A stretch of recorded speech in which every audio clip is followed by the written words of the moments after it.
This first case Articles on the Go feature is titled Surviving the Joint Commission, 4 Helpful Tips. Written by Melanie Perry, BSN, RN, CNOR. This article first appeared on The Circulating Life. The Joint Commission surveyed my hospital last week. What a stressful week. Management was in a tizzy, running around making sure that everyone was obeying every rule at all times. We were quizzed on our policies and procedures and reminded about everything leadership thought we might get asked about.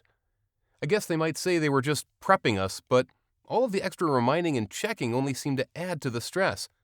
And really, just surviving the Joint Commission survey was all we cared about. By the time the surveyors actually arrived in our department, everyone pretty much had the same general feeling. Hide! It was really almost comical to watch as the surveyors moved through our department, though. As they went down one hall, all of the staff in the halls found a reason to move to another hall.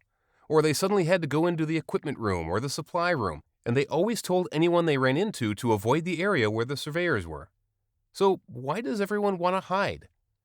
Because no one wants to be that person who gets called on to answer questions. Talk about test anxiety. Okay, so we all know why we hide. But what if hiding doesn't help? What if you still get interviewed by a surveyor? What are you going to do? Well, obviously you're going to try your very best to answer their questions correctly. Maybe I can make that a little easier for you. We were given some pointers before the Joint Commission came to survey us that I thought you might find helpful as well. These are actually pretty common sense, but it was a good reminder. And just in case you're not that good at hiding when they show up at your facility, maybe these tips will help. Number 1. Don't be nervous. The surveyors really aren't trying to trick you. In my experience, they've always been very nice, even though a large group of them can be intimidating.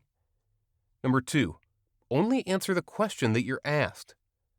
If you don't understand what you've been asked, it's okay to ask them to clarify or repeat the question, but don't elaborate with your answer. Simply answer the question that they asked you. Number 3, give a definite answer. Don't answer a question with, sometimes we, or we might do, or any other answer that isn't definite. It's either, yes, this is how we do it, or no, we don't do that. You could also say, our policies say that we do this. Know your policies and answer in a definite way that is consistent with what your policies state. Number 4, remember that you have resources to help you. What if you just completely draw blank? What if you don't know the answer at all? Remember that in real life, if you don't know something, you would escalate your problem to your charge nurse, team leader, or manager. So do the same here. You might not know the answer, but you know where to go to find it, so say that. For example, I don't remember the answer, but I know how to find it. And then you could show them how you would do that. My stress levels are very thankful that we don't see the Joint Commission every year. Yes, it's good to be held accountable by an outside source, but it can also be nerve-wracking.